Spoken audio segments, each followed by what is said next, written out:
Hello and welcome to this year's International Women's Day celebrations. It's a pleasure to have your company. I'm Cynthia Davis and I'm the Chief Executive and founder of BAME Recruitment and also the co-founder of Diversifying.io. So you have joined us today to celebrate a year and celebrate some incredible women. And we have a stellar lineup for you of some international women who are kicking ass and doing incredibly well in their careers. We'll hear about their journey, some of the challenges that they've had in terms of their entrepreneurial road, but also just to find out what it's like. What does it take to start your own business and become a female leader? So in terms of the format for today, and I'll just explain a little bit about how that's going to work. So we have 4 incredible panelists. I will invite each of them separately onto the screen and just get them to introduce themselves, find out a little bit more about them. I have some Q&As as well, some questions I've already prepared, which I'm going to ask them. And then I'll get them all to kind of come in separately. And then towards the end, we will go through, we'll get all the women to come back, have a Q&A kind of panel, and this is an opportunity for you to ask any questions that you might have. So as the women are kind of talking, do feel free to, and there's a chat function there, so you do feel free to drop any questions, and I'll make sure that I cover as many of them as I can towards the end. So I hope you all have a nice glass of something to keep you going throughout the next hour, and you're sitting very comfortably. I decided to bring a bit of sparkle, so any excuse to not be wearing sweatpants suits me just fine. But yeah, so I hope you're excited. And this is a really, truly international event because we're women from all over the world. I know we've attendees from as far as Canada, in America, in France, in Sweden, in Copenhagen, in Romania. So wherever you are in the world, hello and welcome. And thank you for choosing to spend today with us. So without further ado, I'm going to introduce my first guest, who's coming all the way from sunny, glamorous Leeds in Yorkshire. Obviously, I'm from Yorkshire, so I'm a little bit biased. So I'm going to invite our first panelist onto the screen, Melanie. Now, let's see if this works. Technology's been a little bit crazy today, so I'm hoping Melanie's going to be moving onto the screen any second. And she will tell us a little bit about herself and the business that she set. Hi, Melanie. How are you? Hello. Hi, Sin. Welcome. It's a pleasure to have you. Yeah, absolutely. Same. So yes, glamorous Leeds, eh? Your old hometown. It is my hometown. We keep on trying to lure you back, but she's not having it. Yes. Not quite. I do love Leeds, but yes. So it would be great for anyone that doesn't know you. Obviously, I know you. I know you're an incredible, amazing female role model. Somebody I've looked up to. You're very inspiring. But it would be great to hear your story and also the business that you run. Yep. So basically, I'm from the northeast of England, Sunderland, which is not exactly the most glamorous of cities or locations. It is pretty strongly working class, very low entry to higher education. It's just a place which, bless it, still lacks a little bit of ambition, which we're always trying to change. So yeah, didn't get any real sort of like legs up or any kind of like massive help. Don't come from a family with particular vast amounts of cash or this amazing network, which, obviously now that I have amazing network, I do my level best to encourage everyone else to create communities, groups and networks, because I think the strength for any woman in starting a business is we're hampered by our own sort of fear of doing it, and the best people to support you are the people in your network, because they just come through in ways that you really just kind of believe until you start a business. But without the kind of the female and male actually empowering or network behind me to kind of keep on telling me, yes, I can do things. All entrepreneurs or people who set up businesses really doubt themselves first and foremost, unless you've got some kind of crazy ego. Everyone, you have your moments where you really just don't know if you're capable of doing this, and you have these moments of doubt where you really you want to do it, your heart's in it, your head's in it, you want to feel you've got the ability, and then those nasty little gremlins, those little voices that come into your head to say, who do you think you are, why would it be you? you know, what's so special about you? Why do you think you can start up a business? So essentially for me, you know, I started up Graft 3 years ago after a long career working in recruitment for other people, and then 10 years really working in a university, which is when I really got my why. A lot of people in business, you know, you really need to find that. What is that why? Why are you doing what you're doing? Because if you just go to market with something that feels very duplicated, or something that somebody's already doing, or something you don't feel passionate about, I don't think it's ever really going to ring true. Like, it's got to mean something to you in a really, you know, in a big way, that it personally, it's your big drive. So yeah, I set up the business called Graft. Graft is a northern word for hard work, you know, just the fact that we graft to get things done. It was the most northern name I could think of, because I'm a very staunch, proud northerner. And it just resonated with me. And my dream and ambition really for the business, and for anyone connected with it, is to really highlight the career opportunities in the north, and to make sure that we retain our talent in the north, and that we help each other build out really good, credible businesses up here, so that we can, sorry about this, Cynthia, obviously being in London now, but so we can lessen that north-south divide and actually come at things with a little bit more equal parity. And that's you know, that's how I set up Graft. Fantastic. And one of the things that you talked about there, Melanie, which really resonated with me, is around that, sometimes that imposter syndrome that we have as, you know, as women. You know, we doubt ourselves. You know, what advice would you give, or, you know, how did you overcome some of those voices in your head that tell you, are you, you know, can you do this? Are you, you know, how did you get around that? Well, it's, to be honest, sometimes it feels like a daily battle. I think anyone who doesn't sometimes trip up and sometimes have a lack of confidence would be lying. Even the most, like, sometimes I look at like keynote speakers, for example, and I see this confidence, and then it's almost like you think you've got to be, maybe it's that person. The thing is, no, you've just got to be yourself, and whatever your personality type is, embrace it and go with it. And, you know, unfortunately, the world is fairly kind of powerful towards the extrovert. And if you're an introvert or struggle a little bit more with public speaking, for example, you might feel like some of these things are not within your reach and grasp. And how I deal with that really is I get people around me who repeatedly tell me I can do things, and I just like, I think if they've got that belief system in me, just say yes quickly before I say no. And once I've committed to something, I'm the kind of individual, I'll see things through. Even if I'm terrified, I'll just get on and do it.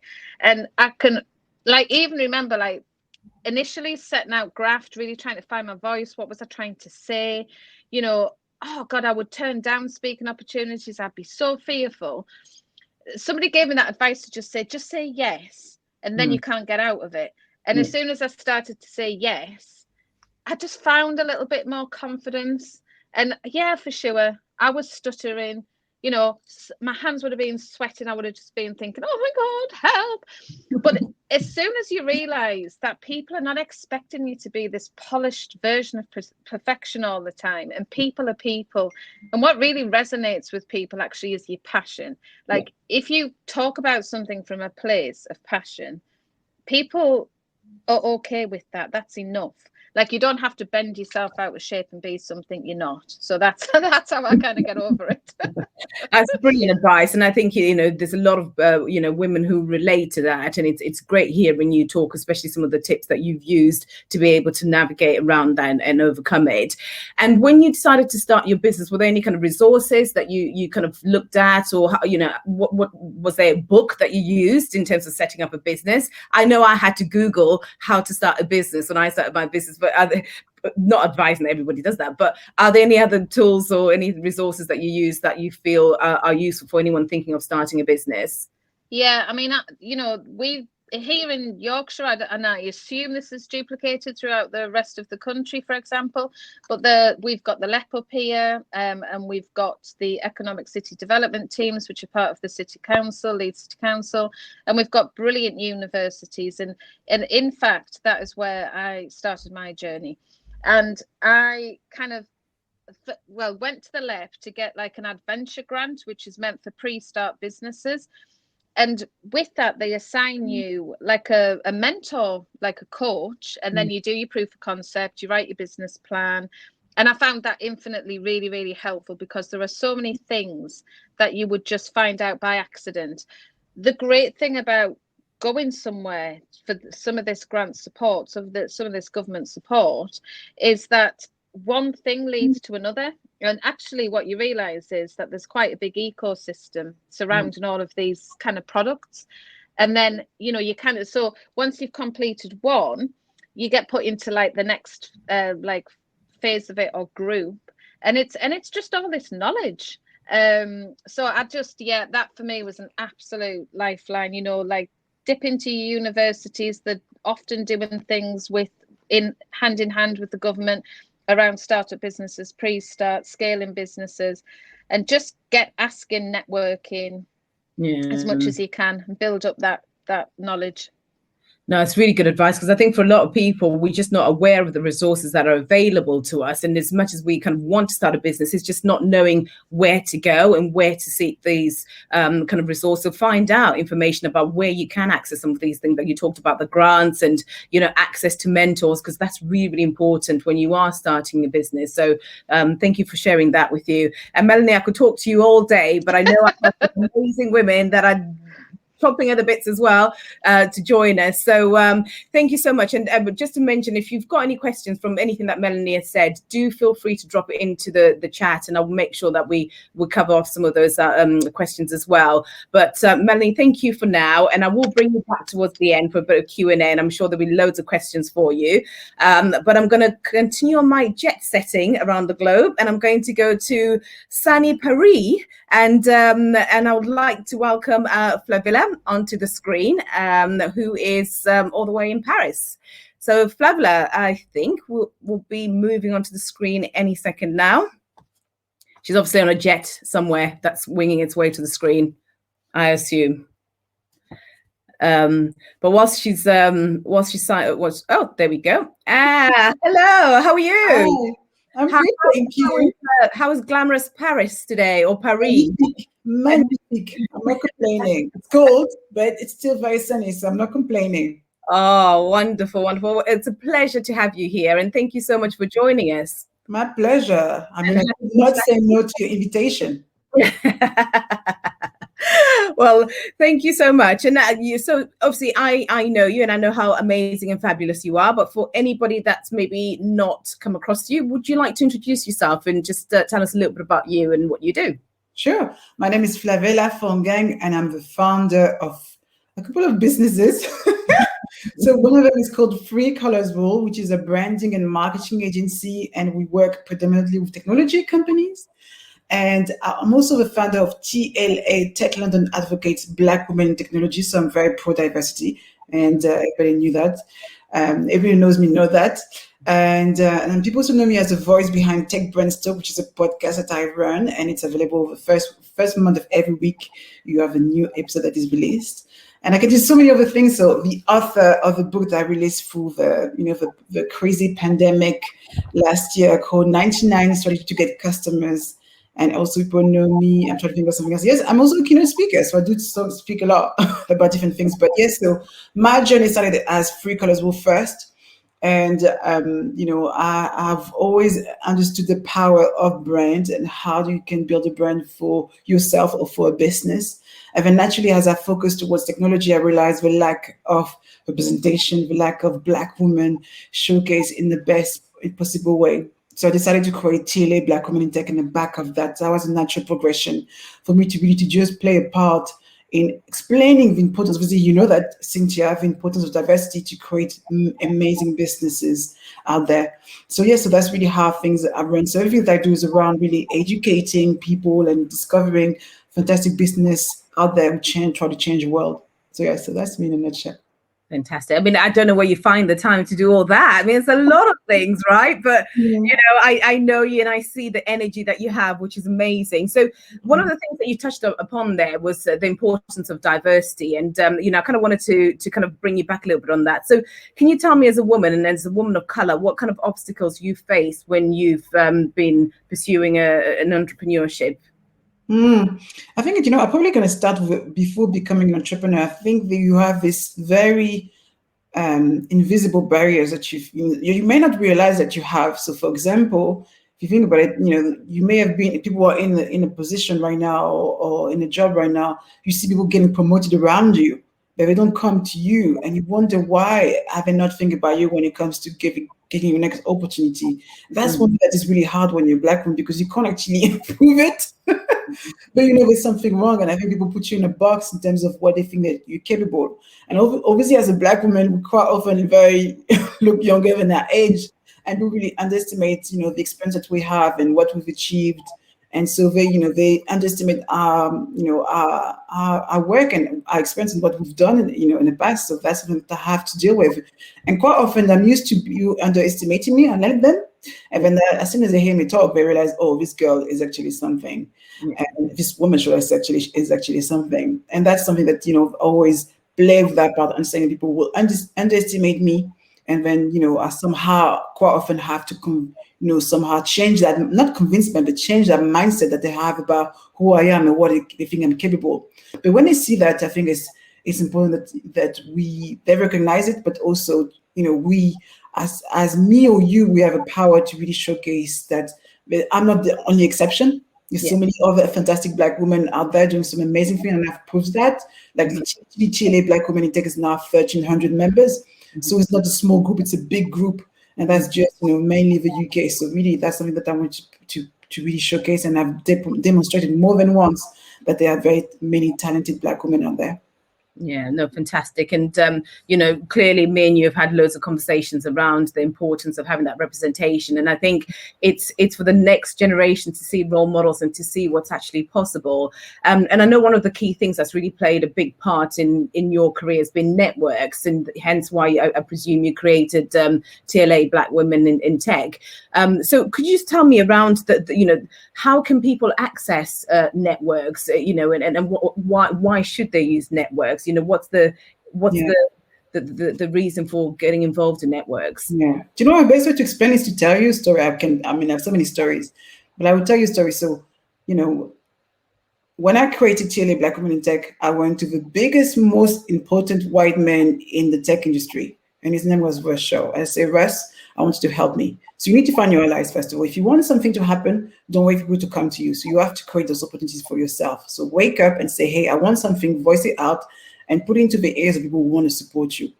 But what's very important as well, doing this exercise, creating TLA Black Women in Tech opened doors as well for Free Colors Role agency. So I did an event with Deloitte for Black History Month last year. And it was such a great time. And I think they also, discover us and what we do. And I think it's a great thing, but it wasn't the intention. But what happened is that, Deloitte was in the room, someone from Deloitte was in the room with other big company and recommended me, say, you have to work with Flavilla. There's nobody else you need to work with. And I literally went through, loophole that I had to go through if it was in another situation. Mm-hmm. And that's why networking is so important. It allows you to have access to people that necessarily will not speak to you or know you. Mm-hmm. Your network is your net worth. If you don't know, think about it. Everything that I have done right now is been through networking. We know each other because we were in the same event at HSBC, and that was networking. And that is years now of knowing each other. And you don't know what might pay off. If you think about it, I was walking the other day, by my college where I studied when I was 18 years old. And I think, oh my gosh, I met someone there when I was at college. And thanks to that person, I was sitting in front of the president of Ghana and France because of that network that I built years ago, because you never know what happens to you. And that's so important. So you need to constantly, I say people try to meet somebody new once a week that you haven't spoken to. Take the habit. And LinkedIn makes it so easy right now. And or just join communities like my own, where you can just have a conversation with someone, and it's 1,300 people. So 52 people is enough to work. So you don't have to speak to everybody. That's one a day, really, isn't it? If you break it down. It's wonderful. Oh, thank you so much. And one of the things I really took from that is that self-confidence, but self-belief as well, believing in yourself and, going out there and, grabbing things and not waiting for things to come come to you, which I think is so important. I think, sometimes we wait for opportunities to come, but I think what I'm hearing is about creating your own opportunities as well, which I think will help a lot of people. Flavilla, thank you so much. And again, I could talk to you for hours and hours, but I'll certainly say that, and do keep the questions coming. I can see some of the questions already popping up, so I'm sure there's going to be more questions for you to answer later on. But thank you for now, and I will bring you back shortly once we've introduced all the panelists. And next, I am jet setting off to Romania and would love to welcome the wonderful Rosamund Muir onto the screen. Rosamund, I think will be joining us any second. See, my plane is kind of a bit slow. My Wi-Fi plane, so I call it. Rosamund, hello. How are you? Hello. How are you, Cynthia? I'm good. How is wonderful Romania today?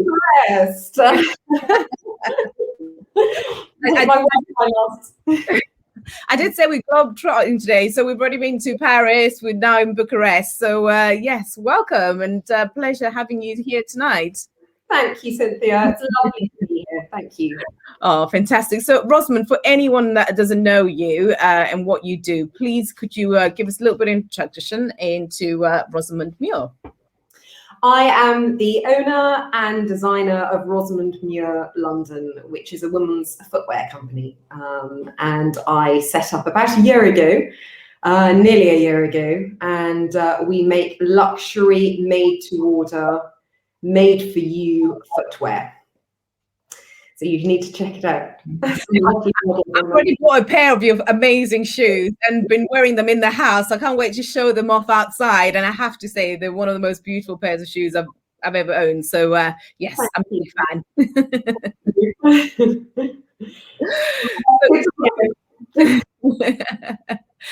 I was going to say, and it's interesting that you mentioned you started your business a year ago and you've had such phenomenal success in that short space of time.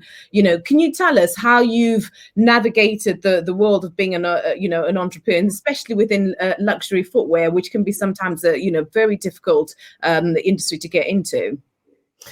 Well, I mean, I think basically it all started, I think, when, I decided to take on my venture. And it's actually managing my own sort of family relationships as well at the beginning as to how I was actually going to start upon this project. And so it actually I started with the entrepreneurial venture about 3 years ago when I started with my courses in London at LCF. And it was great, actually. It involved a lot of travel to London. I did some online courses and a London College of Fashion, a few weeks there at a time. So it involved quite a lot of routine changes with my husband and I, and with our 3 young children. At the time, they were all 3 primary schoolers. So we did, and we, until that point in time, until, David had been actually the earner within the family. He had been, I had been the stay-at-home mum with our three children. I'd put my career on hold. I had been working in design and advertising in London. And then it was, I'd been really wanting to get back into design again and choose the route of footwear design, because actually this is my big love, my big passion. And I realized actually I wanted to move out of, corporate ID design into the world of shoes. So I put all of my love into there. And it was great, actually, because David was very, very, very supportive over me wanting to do this. I mean, it involved a lot of changes from his behalf as well. He would start doing some pickups for the children from school, drop-offs in the morning, so that I was able to attend meetings. Until then, I'd been sort of there, at home with the children, doing all of the pickups, all of the drop-offs at school, very much working with the children with homework, reading. So that was, I mean, it was great. I mean, for to have this support at the beginning, from the family as well. And I have to say, it was not the average start at all to me launching my business. Actually launched. It was on the 20th of March last year. Wow. And sort of everybody just started lockdown, like 2 days before. Yeah. We had already sort of been in lockdown where we are here in Bucharest. So I'd actually, already had 3 primary schools online, schooling at that time already for a week. And with the pressures of everything leading up to the launch, it was actually quite challenging for us, for us all, the environment, in that lead up, because, there were lots of last minute website issues, everything, sort of like that. So the environment was actually, quite tense at times. And the children weren't quite used to seeing me working. They've always been used to me being there at drop off, taking them to school and then picking them up and then sitting down for a nice cup of tea, having some biscuits, doing homework and reading. And actually, I think they struggled a little bit when they were doing online schooling, because actually I was also working as well, and they were actually struggling a little bit with they didn't have me sort of on demand, to answer everything at the time. So there were a little bit of adjustment, but we actually worked very well in harmony together. They were, the children were, I have to say, at the beginning, they were thrilled, to be at home. But then the realization struck in that, they weren't seeing friends or family. And that, there were some challenges with online learning. It was very difficult for my year 1 daughter at the time. It was a real struggle to navigate around the system. And actually her lessons were, only for a sort of, a couple of hours of the day. And then it was a lot of parent support. It was the parents were actually then becoming the teachers. So I actually, at the time, I was a primary school teacher, and also just, a novice setting up of my own business. So actually it was quite a challenge, but we worked through it. And, I have to say that, my family is always very much my priority. So throughout the day, I said to them when I set up the business, you will always be my priority. This, the business is second. So that I had to also make them realize that as well when we were online schooling, you are my priority, but sometimes I will have to take this call. I will have to quickly answer this email. I spent as much time with the children as I possibly could, because it wasn't easy for them. They were anxious. They were anxious about, coronavirus. They were anxious about family members getting coronavirus. There's a lot of sort of what happens if you get it, or daddy gets it. So there was a lot of management of their emotions as well, and to keep them mentally happy. So I would spend a lot of time with them during the day, being there with them in the lessons, sitting down as we would when school finished, having our cups of tea, having our snacks, the amount of snacks, lots of snacks, as much as possible, and being there for them, little trips out, walks in the woods behind us. And I ended up doing a lot of working throughout the night to catch up on emails that had come through in the sort of leading up to the launch, and actually at the beginning of the company beginning. So I think at the end of the day, I kept the children very much involved in step of the way. I asked their advice on certain designs. I'd say, do you like this? What about these materials? They become very much involved in the business, and that's been really great for them to see actually what it's like setting up a business, the lead up to a business, what it's like, in the early days. Being very much, I've actually asked their advice. Do you think this email sounds a bit too cross? And they will, reply with, okay, Mommy, I think you should word it this way. So it's been a real adventure for us all. And at the beginning, I think they resented me very much working, setting up my company. But now, after not even a year later, we're a week short of the year, they'll turn around to me and say, Mummy, I'm really proud of what you've done and what you're doing. And it's really great. So it's really, really lovely. What we were doing, sort of, you know, from the family relationships as much as possible, and keeping everybody happy and harmonious in this very, very difficult time for them all. I mean, it's been crazy for us all. And it's phenomenal hearing you kind of explain, and I suppose the challenges that a lot of people have when you're trying to set up a business, but also manage family life. And it can sometimes be quite conflicting in terms of priorities, because as much as you want to put your attention towards your business, you also don't want to, leave your family out. So it's that fine balance. And if you had like one piece of advice that you could give to anybody that's trying to set up a business but also has all these kind of conflicting family commitments, what one piece of advice would you give them that you found really helped you in your journey? Well, I mean, there are lots of pieces of advice. Whoops, can't get the words out there. But I would, I'd just say you can do it. Yeah, you really can do it. Mm-hmm. If you feel passionate about doing a venture, setting up a business, you really can do it. I've actually seen over the years how many people have worked in different jobs, or kind of different worlds, or different networks, different industries, and then they decide later on in life that it's not necessarily entirely suited to them, or they want to change, and actually they can work out a bit later on what they really want to do, or what they really are passionate about. And also, sort of, if you've been a mum, you've chosen to be a stay-at-home mum, and you decide, actually, now the children are older, I can really, sort of put my thoughts towards setting up adventure. It is so possible. I think this is a situation familiar not just in women's lives, but in all people's, men's lives as well. That actually they can, if they want to set up a venture, it is possible.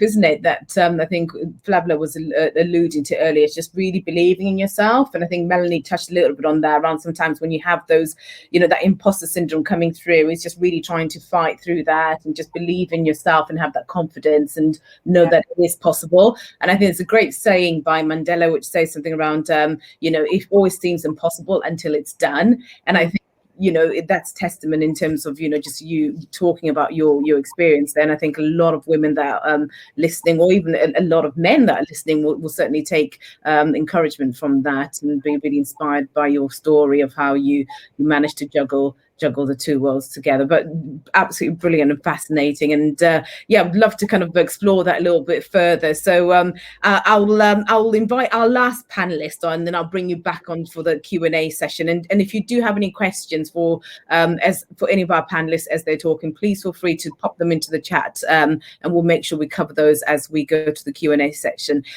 So my last but not least guest today is a wonderful lady that I know very well, and she's all the way in Copenhagen. Anna Halsall, I would love to welcome you to the screen.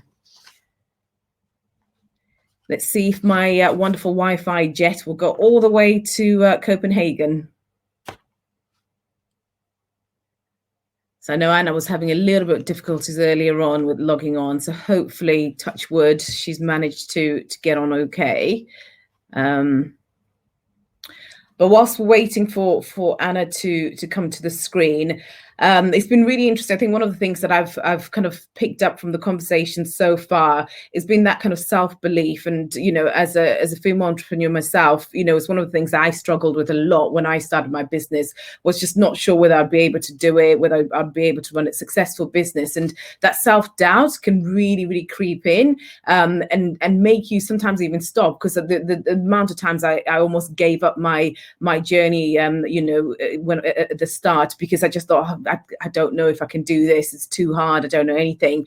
But, having, as Rosamund was saying, those people around you that can push you on, that can believe in you and keep you going, whether that's your family or your friends, it really does help in terms of making sure that it keeps you on track. And, just believe why you started. And I think Melanie touched on this a little bit about the why, because that is so important.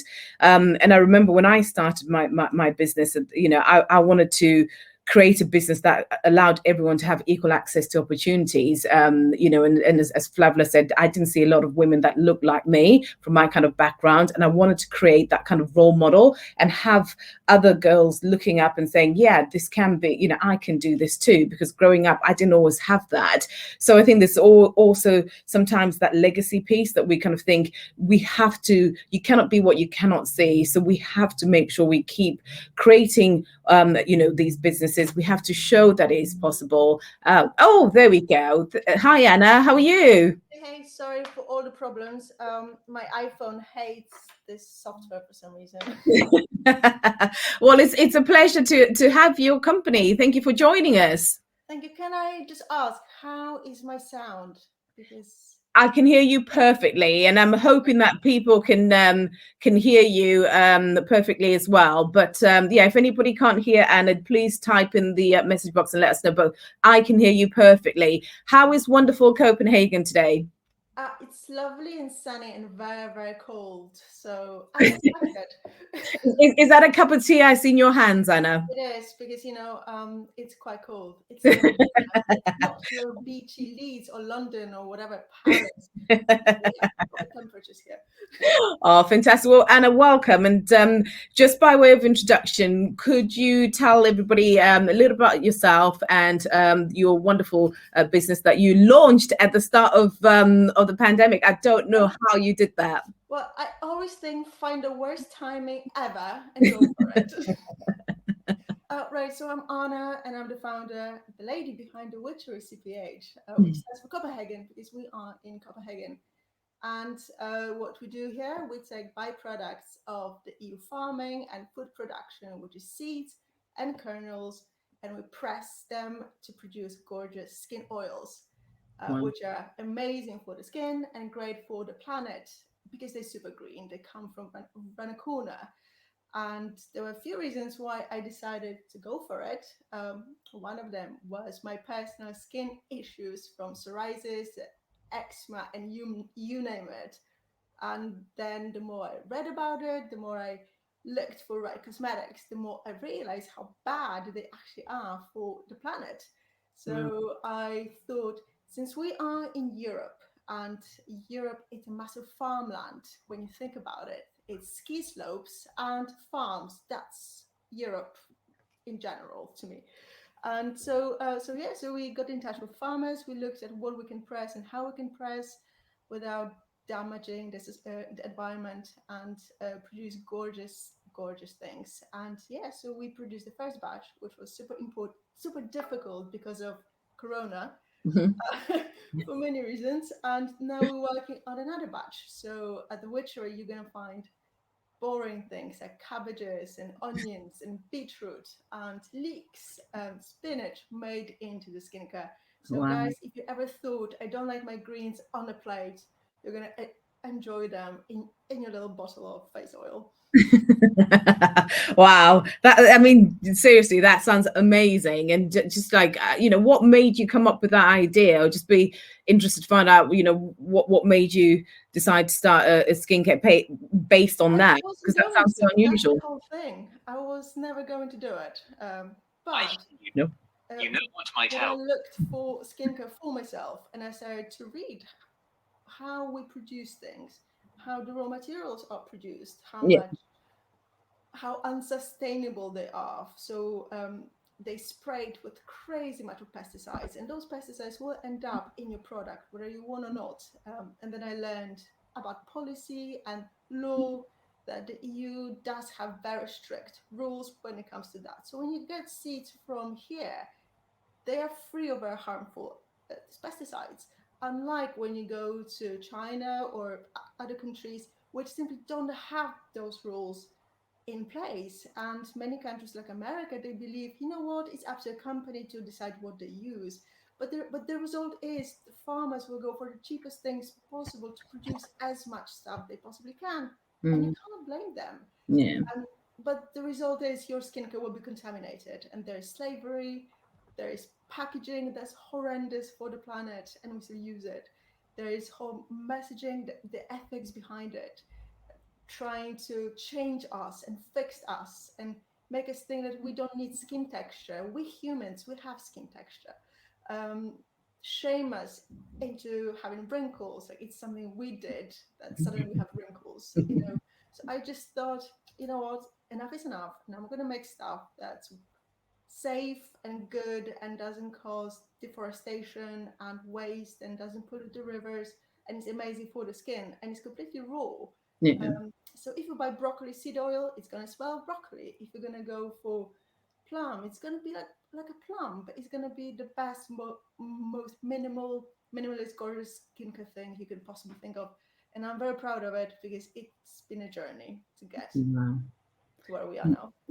Amazing, Anna. And one of the things that I took from that is the fact that, you know, if you see something that is out in the market and you don't believe in it, you don't, you know, create your own, and, you know, your testament on that. And one of the things I also kind of heard from both yourself and Rosamund is starting a business through one of the most difficult times that we've had. I mean, you know, for somebody like me who already had an established business, it was hard. I cannot imagine what it would have been like for you starting out literally as the pandemic was happening. Tell us what some of the challenges and how did you overcome that? It was fun. Yeah, right. I have great support. That's for sure. I would never have done it by myself. Yeah. To say that it was just me, it's silly. It's an understatement. I have a partner who's always been there for me, who helped me build a site and do things and listen to me talk about strawberry seeds forever and ever. But the challenges were not just lockdowns. There was a shortage of things. For instance, like in the UK, you guys went crazy for toilet rolls. Oh, yeah. The industry here went for bottles. We couldn't buy bottles. So we could press the oils, but we couldn't bottle them because there were simply no bottles left on the market, because the market with China closed down.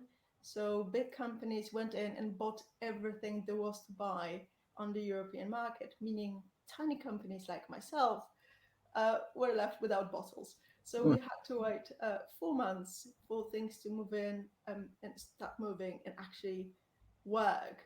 And it was really, you know, it taught some patience, and some things you simply can't control. But because of it now, I know how to plan for those things. Like, it may be not bottles, but maybe there'll be some shortage of something else, and you just have to think around it. I was also extraordinarily lucky to have won funding from the Danish Innovation Fund. It's a big organization here in Denmark that gives these grants to new businesses, and they choose a handful per year, and you get a grant, you get a salary, and you get a little money to kickstart your company. And that's enough to actually for me to start a company in a nice, proper way. So without it, it would have been super hard because shops were closed, no retailers, nobody knew what was going on. So, you know, nobody really shops for new products if they feel uncertain. And but with the grant that we received, and with the help of investors and my network of friends and family, it was actually fine. So I could quit my day job, which I didn't love that much, to focus on what matters. So I was just been very, very lucky. Wonderful. Anna, thank you so much for that. And I'm just conscious of time because I want to leave enough time for us to kind of answer any kind of questions coming through. So I'm going to invite back all the panelists onto the screen, and I can already see that there's some questions coming through. And I think somebody was just mentioning around your sound, Anna, so you might want to be a little bit closer to the mic as we go on. So I'd like to welcome back all the panelists onto the screen. I can see Melanie's is arrived all the way from sunny Leeds. Wonderful. We have everybody there. Brilliant. Ladies, thank you so much. And it's been wonderful hearing all your different stories and your journeys. And I think for me, what's been inspiring is it doesn't really matter where you are, at whatever stage in your life, that you can start up something. If you're passionate about something, you can do it. And I think, there's some brilliant questions that have been coming in, and I want to try and get through as many of these as we can. So one of the first ones actually touches around that passion. So it says, to all female-preneurs who are on here, who are passionate about running business, do you wish you had left your previous jobs sooner? Who wants to answer that one? Rosamund, go for it. And I'm hoping that's not motherhood, by the way. It was actually, I would say no, from my perspective, and I'll let somebody else answer it from another angle. I chose to be a full-time mum for 9 years actually. 8 years. God, I'm losing my years. And I wouldn't have changed it at all. I thoroughly enjoyed it. It was a brilliant job that I was doing. Yes, there were challenges to that. Very, very massive challenges, bringing up three children in a different country, away from family, away, from many close friends. I had a lot of close friends here as well. But I wouldn't have changed it. I wouldn't have, swapped that. So yeah, I started at the right time in my venture. And again, people don't really. I think personally, for me as a mum, I think motherhood is the most difficult job you ever. I actually look forward to going to work because I think it's easier than dealing with little people. But that's just my experience anyway. Anyone else have another example of if they feel a little bit differently to Rosamund? I think for me, it's interesting because I believe that everything happens for a reason. And I need to start this job to be able to dislike it, to be able to then follow what I wanted to do in life. So I don't think I need to everything happens. I think for me, everything has happened in the right time, in the right place. So I have no regret whatsoever. Perfect. And there's another kind of question that's come on here, which says, what advice would you share with young women entering a male-dominated profession? Oh, that's an interesting question. Who would like to take this one? Melanie, would you like to take a stab?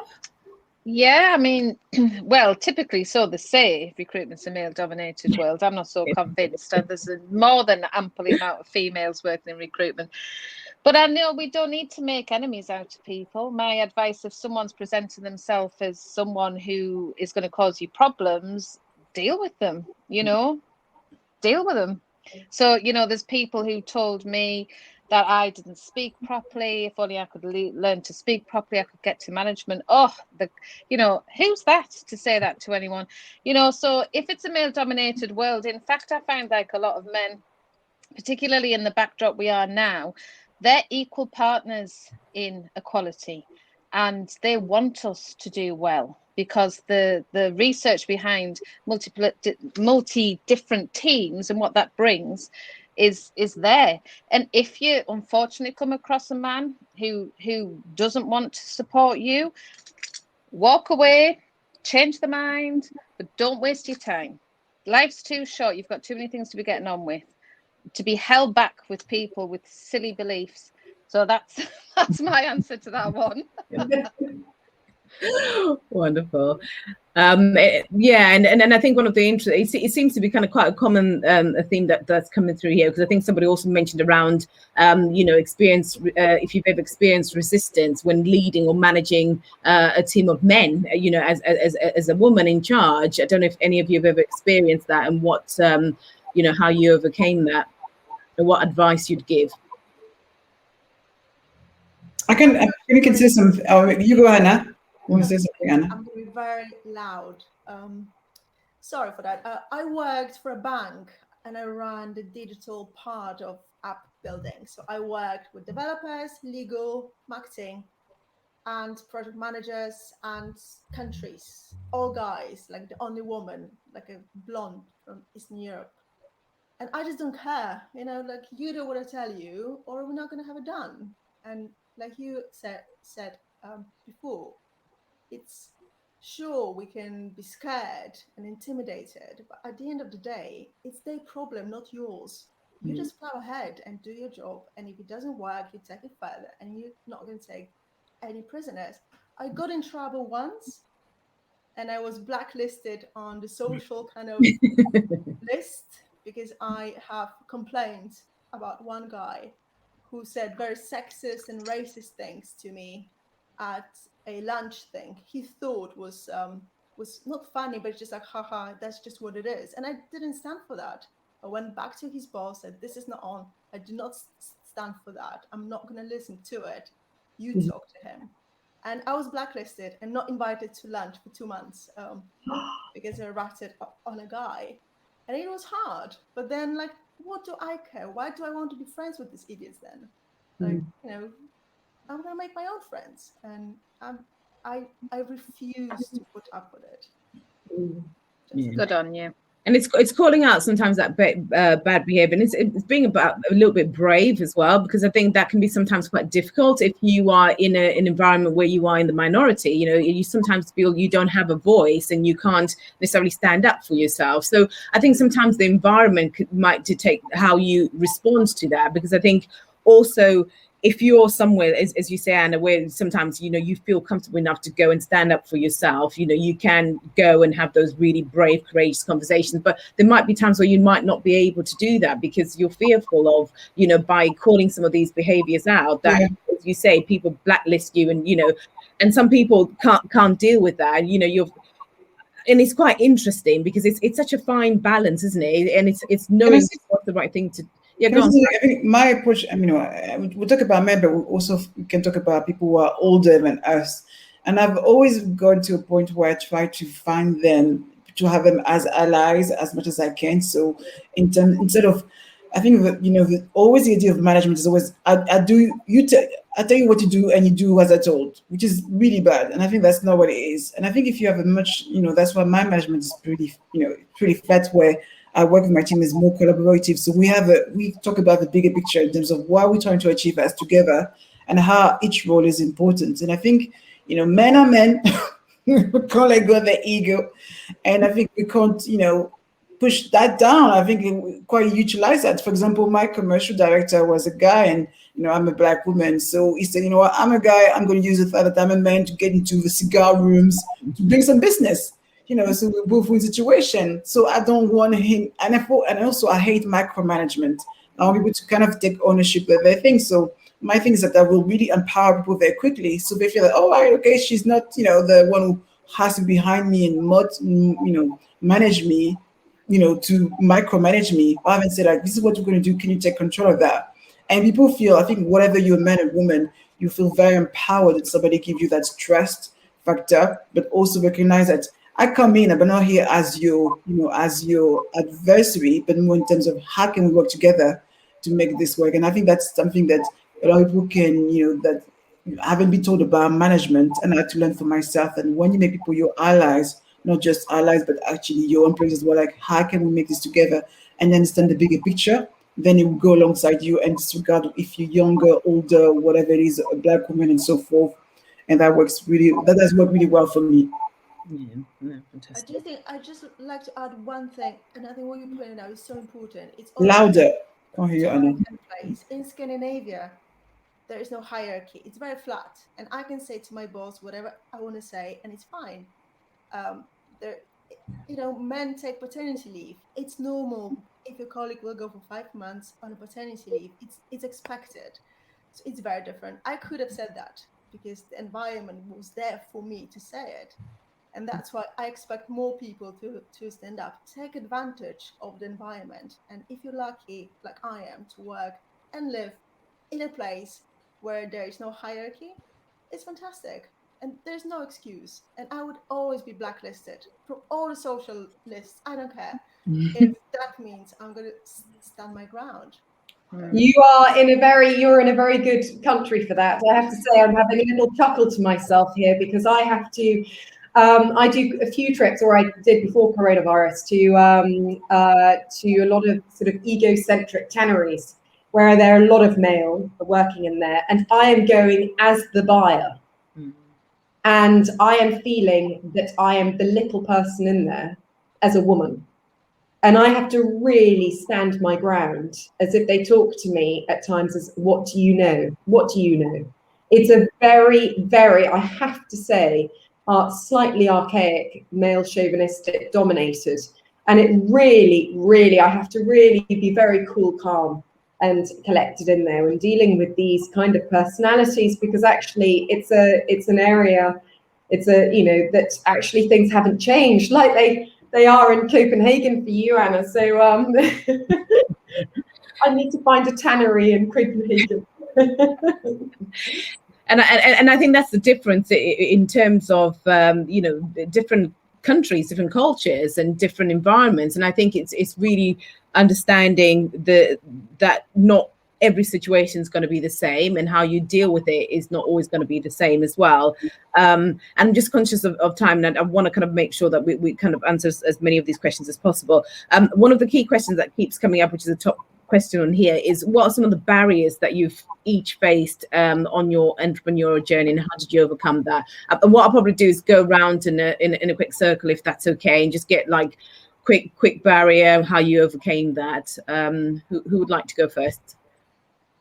I'm happy to go first. So for me, one of the barriers is, I think as I say, being a woman is difficult. Being a Black woman is another level. So my barriers is like, I really work with no fear. If you don't like me, it's okay. And I just do, and not let fear control me. And I realize that I achieve so much more every time I get myself out of my comfort zone. So I really ask people to always challenge yourself to something that you've never done before. You will feel so much better, and you achieve so much more for yourself. Yeah.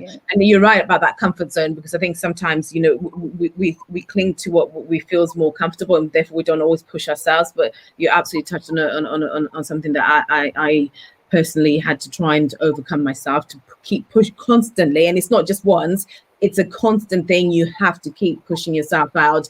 Do something that will scare you. Do something that's a little bit of a risk. And the more you do that, and sometimes it works out, sometimes it doesn't. But you know what? Unless you try it, you will never know. So no, very good point.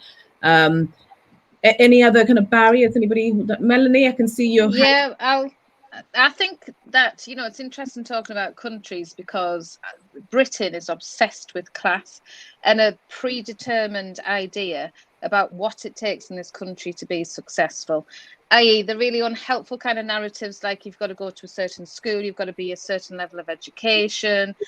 When you're running your own business, none of that matters, and I have faced years and years. I mean, I worked in a university for 10 whole years to be told I'm not one of them because I don't have a degree. So this kind of erosion of your own kind of confidence level, if you let it seep in, is going to significantly alter the way that you're going to go about life. So unfortunately, sometimes you do have to have this like tough exterior where you're like, I'm not taking that from you, actually, and in a very weird way, as it must feel to be a Black woman, sometimes being a Northeastern woman or a woman from a different class that they don't perceive to be the same as them can also have its own challenges, because people have judged you when you open your mouth. So if you've got an accent like mine, people have got an issue with that. They think, well, it's okay at a certain level of a job, but seriously, does she expect to be like that voice to want to be heard? And it has took me literally years and start my own company to think, and I've never changed my accent. Cynthia will vouch for that. When people have come at me with that as a criticism, I will just go more Northeastern. So in will walk the slang. If you want to hear it, you're going to hear it good and proper. Do not diminish me by my accent. Otherwise, you better learn to run. So I just think, you just have to stand up to people. But I'm so happy that this is International Women's Day, because the thing that really gets to me now is when you do stand up as a woman, though, guess what the next level of criticism is? You're aggressive. Or your passion can be misplaced somehow, but can be seen as a negative. And I think if we can do our best to say, actually, just because we're speaking our mind, we're not aggressive. If a male counterpart took this attitude, you would immediately, realter your mindset. So I think, for us as women trying to get over barriers, I think the more that we vocalize these issues and concerns we have, the more other people can learn from them, And hopefully we won't repeat the same mistakes endlessly, because they get nobody anywhere. And it's just annoying. Soapbox. We'll have a bit of soapbox any day. Yeah. But you're absolutely right. And I think it's not, I always kind of think sometimes, you should never compromise your integrity, and that's one thing I've learned in business. And sometimes you walk away from people that, don't see your value or don't see your true worth, and never be afraid to do that, because, you should never, ever compromise. And especially if you're on this journey of being an entrepreneur, you will come across so many different challenges and barriers and people trying to knock you down at any given opportunity. And it's always that self-belief. And I think we've talked about self-belief all the way through. It's that self-belief, that resilience, that knowing your worth. And I think when you know your worth, you can stand for yourself, and you can, don't let anybody bring you down, because you will get so many knocks and you will get people trying to talk over you. I've been in meetings sometimes where people have just literally just not realized as a black female CEO that I was actually coming to see their CEO. They probably thought, I was there to make the tea or whatever. I've actually even had somebody at an event come up to me and ask me for a cup of tea. And I was like, I'm at the same event as you. What are you talking about? We're both guests here. But it's sometimes, those are things that we still have to kind of, but be strong enough to stand up for yourself and say, I'm here for the same reasons that you are here, because I deserve to be here, So it's just that self-belief. I cannot stress that enough. You will need that resilience as you go on this journey, whether that's as a business owner or not, in any aspect of your career. Never let people talk you down or, bring you down. Always, always, always trust in yourself and believe in yourself, because without that, it doesn't matter what you do. You will never succeed if you stop believing in yourself. So always be your biggest champion, and the rest will follow. So just conscious of time, and I know we all kind of, it's the end of the day, and I know we've got different time zones going on here. So I will try and wrap this up. So just before we finish, I really want to have something that everyone can kind of take away, that they can utilize in their lives. What one piece of advice would you each give to somebody who's on their journey, has been thinking about starting a business, just not sure what to do? What's one piece of advice you would give them? Can I go? I come from product development, so roadmaps, marketing, product, yada yada. But make sure you look at your finances. Without finances, you're going to make very bad decisions because you're going to be desperate. So your timelines are very important. Where you're going, the vision, sure, fantastic. But make sure you are good for money. So don't quit your job too quick, because we get excited, like, oh yeah, I'm going to quit my job, and if you don't have the support of your family or some kind of investment, it's going to be tough. And so yeah, just be careful. Make sure you are good money wise, and don't be scared to go and raise money. There's loads of money out there, and people want to invest in companies, and you just have to go there. Don't be shy. Like you guys said, you have a wrong accent. There isn't such a thing like wrong accent. There's just accents. We decide for some reason which are good or bad. It's meaningless. Like, who cares? Go for it, and good luck. It's loads of space. We have loads of space here, guys. And we need more ladies. Brilliant. Thank you, Anne. I would just add on to that. If you're starting on a venture, research as much about that area as you possibly can. Yeah. Do courses, do online courses, even work in that industry. Get some, oversight into it. You look into it. If you're going into any industry, say for example, my industry with the shoe designing, I went into a factory and I looked at how every process is actually carried out. How to quality check materials, how to quality check everything. Try and get the 360-degree research on every aspect that you're going into, that your venture, and you will be well set up. It's very doable. Good luck. Yeah, I agree with that, Rosamund. I mean, I run a branding agency, so my only advice would be to you, don't underestimate the power of building a brand. There's a difference between a coffee shop and Starbucks. Yes, people pay £3 for coffee when they can get a £1 something at a coffee shop. So build your brand. That's your power. When people are discounting, you can put the price up. So build your brand. Very good. Yeah. Yes. Mm-hmm. I would say know your why, know why you're doing this business, because if you're clear about the passion for it and your key audience, then, you know, you have to, if you don't know why you're doing something, if the passion's not there, it's just not going to translate. And don't view sales as a dirty word. Like, this country's appalling for sales. You say, if you're in sales, it's like, oh, that's like you're selling houses or cars and you're some sort of, you know, I don't know, leech on society. Be proud of your ability to be able to business develop and sell your own business, because nobody's going to come along and give you work, really. You'll be lucky if they do, but the rest of the time you're going to have to sell it.